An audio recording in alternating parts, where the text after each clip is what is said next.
नमस्ते प्रणाम भैया, हम अरुण मिश्रा, चैनल का नाम है फरसाधारी।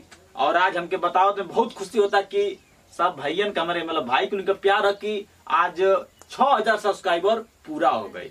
और आज हम करे खातिर वीडियो बनाओ तो बस करे खातिर कि कल हमारे लगे फोन आये। वैसे तो पर डे फोन आवेला हमारे लगे 10-15 गो रॉन्ग नंबर से आवेला।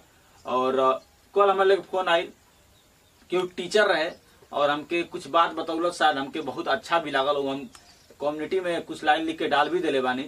और वो कुछ हमके ऐसे बताओ ना कि हमके समझ में आयल कि भाई हम VS वाला वीडियो बनाते रहनी, लेकिन हम अपन मतलब सोच बताई भैया कि हम VS वाला वीडियो बस करे खातिर बनाते रहनी है कि हम कुछ वीडियो अपन डिलीट कर ले रहनी है, तो कुछ वाचिंग के चलते बनाते रहनी है। और बात ये रहा कि यादों के टारगेट हम ना करते नहीं।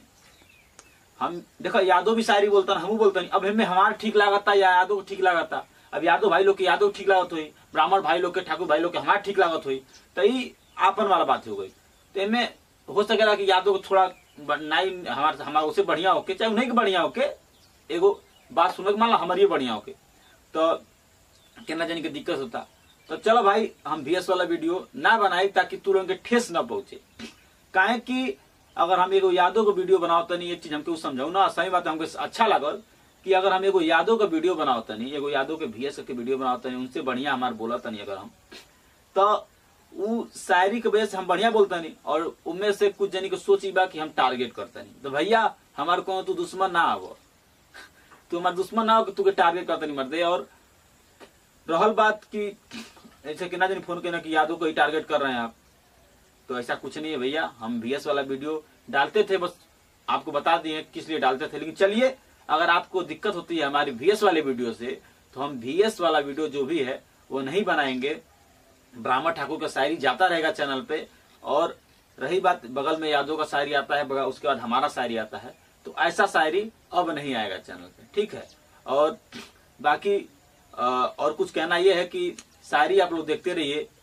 और भैया एगो बात बता दी कि कुछ जन निभाना जो कुछ हमको समझाओ तन, एक बात बता दी कि गेनू वाला सबके पता बाटे जो भइल बा कि ब्राह्मण बनिया भारत छोड़ो, तो एकरे बारे में बता दी कि इस सार स्कूले पर लिख देला तोहरी बहन के साथे घोड़ा सुता हो कि तू स्कूले पर लिख देला ब्राह्मण बनिया भारत छोड़ो, तो के आज तक ते पढ़ा तड़े, तो के ये नहीं पता बा कि जो ने स्कूल में ते पढ़ा तड़े खुद पंडित जवाहरलाल नेहरू कह अते सारे ही कह तड़े ब्राह्मण बनिया भारत छोड़ो।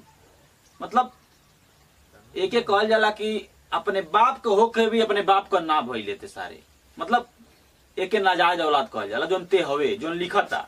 आ जो हमें फोन करके अगर समझावे वो करी बहन के अपने बाप का नहीं, अपने बाप का नाजायज औलाद है। जो हमके ई कहे कि वहां का नहीं देख रहे हैं, यहाँ बोल रहे हैं, ठीक।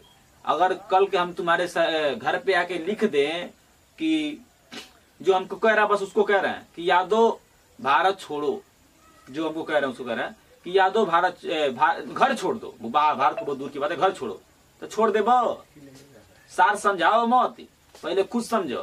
क्यों के कहले से अगर घर भारत छोड़ा जाए तो हम बहुत कुछ कह सके नहीं, छोड़ देबे।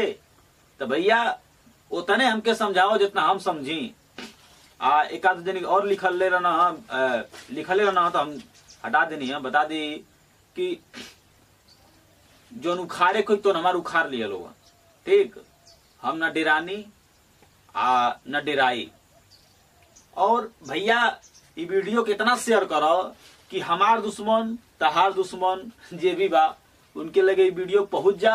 और भैया देखो फिर से एक बार कहता नहीं कि हम केहू के टारगेट नहीं करते ना। चलो ठीक बा, अगर तुम लोग के दिक्कत होता, देखो हम ब्राह्मण है, तू यादव हो, केहू ठाकुर बा, तो सबसे बड़ी बात ये बा कि हमन के पहले हिंदू है जा और हिंदुस्तान में बानी जा, और हम केहू के टारगेट नहीं करते, बार बार कहते नहीं भाई। और अगर तू लोगों के दिक्कत होता तो भाई हमको दिक्कत होता, कहा कि तू के दिक्कत है, हमको आपस में झगड़ा। सही बात बा कि हम दो तीन VS वाला वीडियो बनानी शायद दिक्कत हो भाई, तब VS वाला वीडियो ना डालत ताकि आप लोग के दिक्कत ना होके।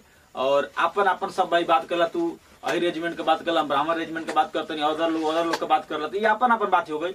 ये अपन लगे तक सीमित रहे तो अच्छा बा। हम ना कह, तू मत कह। बाकी लव यू, जय परशुराम जी की। वीडियो पूरा देखिए।